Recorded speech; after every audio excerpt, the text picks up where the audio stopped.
dignitaries on the dais, beautiful audience and beautiful minds. I'm humbled and rendered almost speechless hearing two beautiful speeches. It may not be bad idea on part of yours not to listen to my speech. But I have a job here and I have miles to go before I sleep. If I don't about my emotion, I'll not be doing justice. So I take the courage from the great poet, German poet, Wolfgang Goethe, who said once, as if whispered right now in my ear, "Do not be so humble, sir. You are not that great."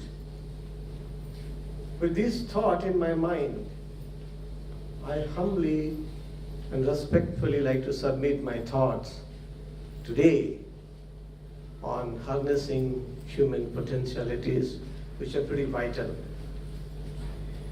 As you see that I have positioned my talk on three perennial questions. And these three perennial questions are pretty profound, pretty vital, pretty prolific and ubiquitous. You cannot do away with that. If any one of us, irrespective of profession, caste, creed, color, status, ponder over these three questions, I'm pretty sure his life will be well whipped off and life will take a momentum. These three questions I'm talking about, perennial question, the mother of all progress. What I have to do or we have to do. Why I have to do or we have to do. And how I have to do, we have to do. If these three questions you ask very intricately and honestly, sincerely, passionately, I'm pretty sure that will make your life. And this is what we need to, as young minds, beautiful mind you'll be coming to. We have joined this institution and we'll be here for 2 potential productive years. If you ponder over these three questions, this will lead to, very seriously, this will catapult you to second stage. And the second stage is where I have come from and where I have to go. Where I have come from, you ask yourself, where I have come from and where I have to go. And if you again ponder over these two questions, it will put you to this third stage. Who am I? Who am I?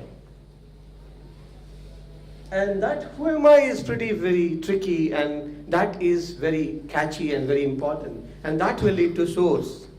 We here talk about that is the source of all greatness. Source. Who am I? If you understand who am I, that will lead to all greatness, if you understand that. Now, we talk about human resource, but I will say that we need to first understand source. What is that source? And that source is nothing but potentiality. Believe me, we all have that potentiality. When we listened to these two wonderful speeches, they also talked about this because we're living in a VUCA world, very complex world, very uncertain world, very ambiguous world. In this VUCA world, we should start to understand that source, that what exactly I am, where I want to go, what we need to have.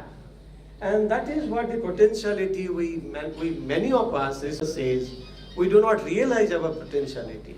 We have got abundance of potentiality. Hardly we utilize, maybe not even 1% of our potentiality. That is need to be understood. We need to use our potentiality. And not only that, and that source I call, how do we ignite this potentiality? If you see that candle, you have to rekindle your potentiality. And how we can rekindle that potentiality at individual level, and team level. Then probably we can really take this VUCA world. But again, when talking about VUCA world, starting with our chief guest, Mr. Balasubramaniam said that how to take care of this VUCA world. We are really living in an uncertain world. How to take care of the VUCA world? Many of you come with a dreamless kind of thing. Okay, I do not have anything. Okay, I need to be doing MBA and go out, that's all. Okay, I might find a soulmate. Okay, I need to can have an MBA degree, or maybe I can get something like that. Very shallow way, we do not have a dream, you come and do it. That is not the way. You have to have your dream very solidly, very passionately. And that is vision. And dream is also a purpose. If you do not have that dream, purpose, believe me, you can go nowhere. You cannot go along a big mile. Look at these people, great people who have got passionate dream. Can you tell me who are the people who have got passionate dreams? Tell me. Anyone? Any big name? Do you know Mahatma Gandhi? Do you know Mahatma Gandhi? I am not listening. Even I need to have a big voice. Do you know Mahatma Gandhi? Yes. Why he is very great? What was his dream? What was his dream? What? What freedom? To bring freedom, right? And say goodbye to this, what? The Britishers. Okay, you go back to your land to have the freedom. And did he do it very impassionate way or very passionately? With all that passion, he did it. Who was that, called Martin Luther King? Do you know Martin Luther King? How many of you know Martin Luther King? Martin Luther King? Oh boy. Oh boy. How many of you know Martin Luther King? Yeah. Who was he? What he wanted to have? He wanted to have equality, right? So he passionately had. So these are the things you need to have. That passion is very important. You need to ignite that. And how it comes. And that dream, you need to not only just have a dream, you need to have a very, very good dream. A very good dream you need to have. And that good dream starts with what? Believe in yourself. What do you see? Do you see a cat? Do you see a cat? What that cat is doing is looking at the mirror. And what the cat is seeing? A cat is seeing not a cat reflection, the cat is seeing a lion. By God, if the cat is seeing a lion, if the cat believes she is a lion, by God she can become a lion. That is what the firm belief need to have. That indomitable spirit you need to have. That belief in yourself that you need to have. The power of intention. The moment you have that strong belief in yourself, that will give you the power of intention. And that power of intention is going to drive you in this VUCA world. And that is not all. In fact, how many of you know, let me share a story. My story, this is a very original story that I have experienced. How many of you know Bachendri Pal? Bachendri Pal? Who was Bachendri Pal? She was the first woman who scaled Mount Everest. And I had the opportunity, my father was in Tata, in fact I spent a huge time in Tata Steel, and I had that opportunity to have some very fine moments I spent with Bachendri Pal. And I had attended that adventure clubs, Uttarkasi and all that. In that moments, in free moments, we used to chat a lot, and I used to call her Bachendri Didi. She was very elder to me.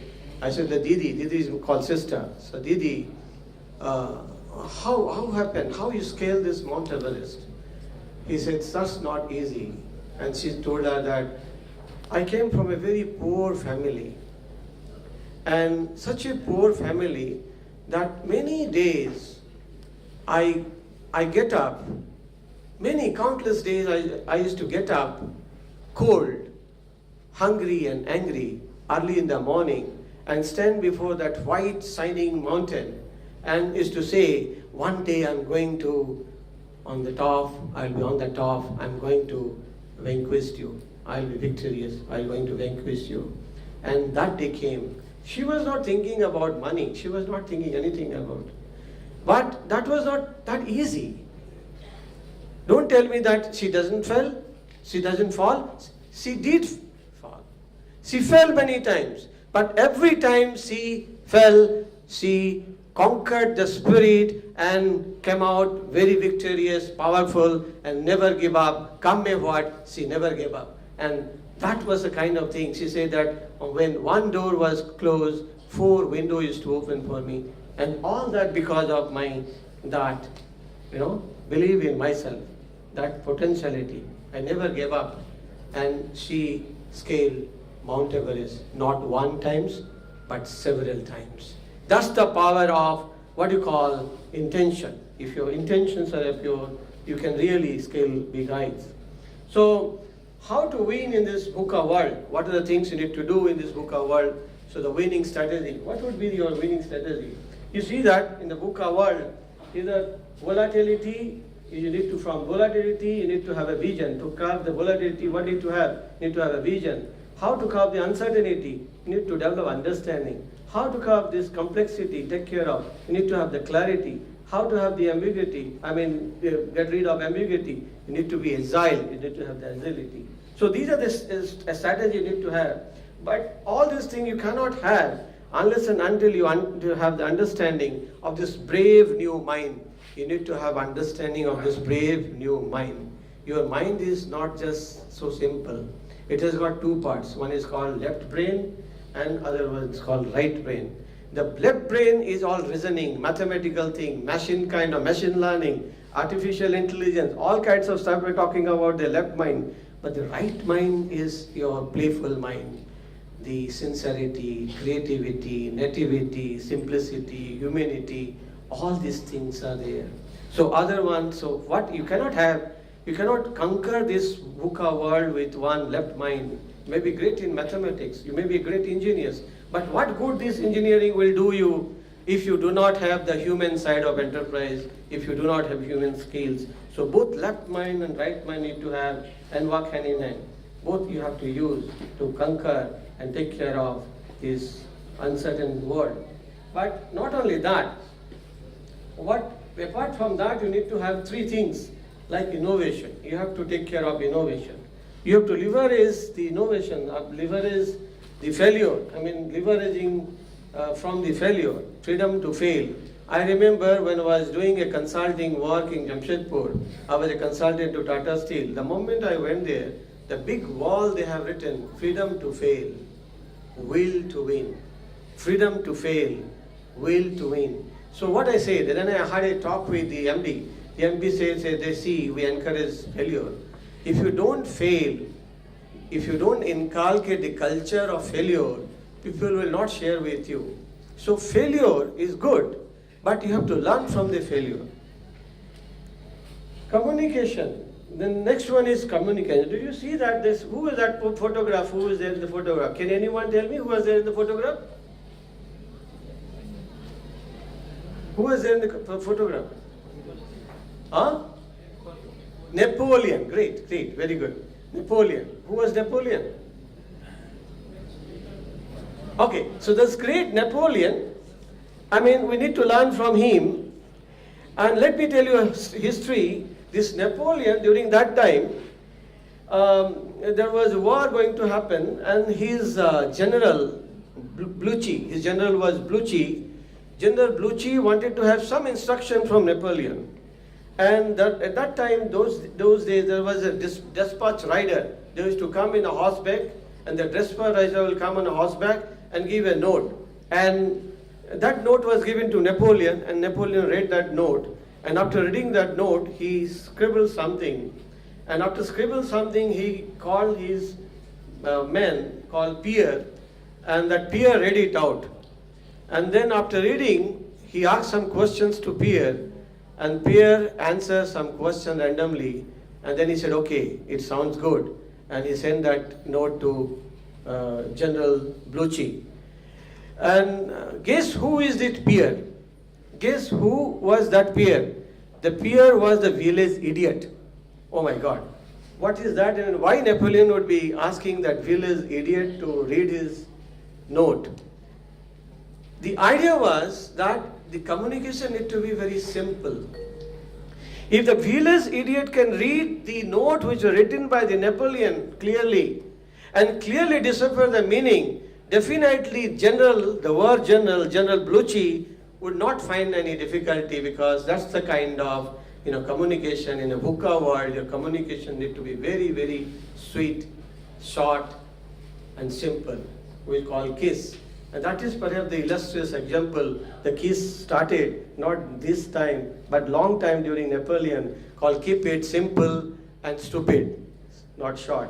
Keep it simple and stupid. And that's the kind of thing. In the VUCA world, when the things are very complex, don't show that I am MBA, I am PhD, I am a doctorate, I am a DLit. Nothing will work. And then with that kind of notion, do not write and make things very complicated. Make things so simple that the even stupid can understand. They're like Pierre, who was having IQ less than 60. He can really understand. And the last one is hope. And that's a very important thing. Hope is very, very important. I was there in Africa. My father got posted. Tata Steel was exploring scouting some business. And my father was there as a legal advisor. So he took his family. I remember I was a little kid. Very little kid. And I hope this I shared last year, in fact, with the student. But that's the kind, very, very close to my heart, this story. And I was posted, my father was posted in South Africa, and that was the only white school, and only very high-profile people used to go there. And I was the only person with a colored skin. My skin is to crawl, right? My skin is to crawl, horrified, because looking at only all white, and I was the only colored person. I remember my first day. The first day, the mistress came and said, let us play. Oh, kids, let us play, and put me in the play school. And the mistress came and said, okay, boys, get up. Okay, kids, get up. Take a jump, take a round, and tell your name. And he pointed at me. She pointed at me. And I said, I took a jump. I got up, took a jump, and he said, and then turned and said, tell your name. I said, in English. So I was not knowing English that time. I was from India. My mother tongue was Odia, and I was not knowing English fluently. So when they said, and at that time, I was stammering also, suffering from that kind of problem. I was stammering a lot. So I said, oh, my name, mama, I could not tell my name. I could not tell my name. So I was hopeless, and there was a person standing next to me, a little kid, beautiful girl with specs and all that. Hey, you don't deserve to be over here. You are Indian. And the other guy said that you're in the wrong place. If I were you, I would not have been in this place.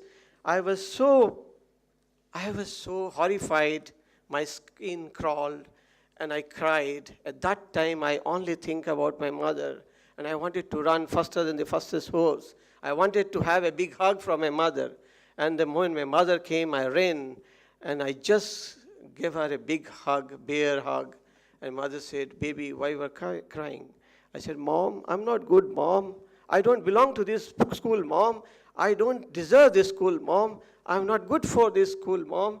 Please take away from this school, Mom. My mom gave me a double big bear hug and said, boy, have hope in yourself. This too is going to pass.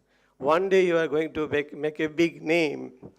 And here I am, Swarup K. Mohanty. Thank you, Mother. That's the kind of thing, right? This is the hope. This is the hope in which to have. This kind of, the hope can make you great in this life. Don't give up your hope. Keep churning, keep hustling, till you get your goal. And there are 4 candles. I will end off my speech with these 4 candles. 4 candles were now burning in a room, and silence was so pervading, and that you can hear virtually the 4 candles were speaking to each other.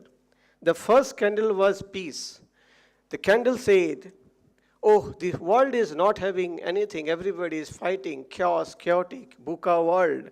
I don't have any stand. I'm not needed. By saying this, the candle extinguished, went off. The second candle said, I am love. And like you, nowadays people, they don't love you truly. So I'm also not needed. And she went off. The third candle was faith. When love and peace is not there, what is the need of me over here? And me also live. So she left, she extinguished. The last candle was there, all burning. At that time, a child went into the room crying, oh my God, what happened? You were supposed to be a light. You are not, I mean, all extinguished. She started crying, looking at that cry, crying, all that, the last candle, hope. I said, I am hope. Baby, don't cry. I'm still a light. I'm still burning. You can relight a light, the next three candle, last three candle, and you can get back whatever you want. And this is the gist of what we need to learn from our education. Do not give up your hope.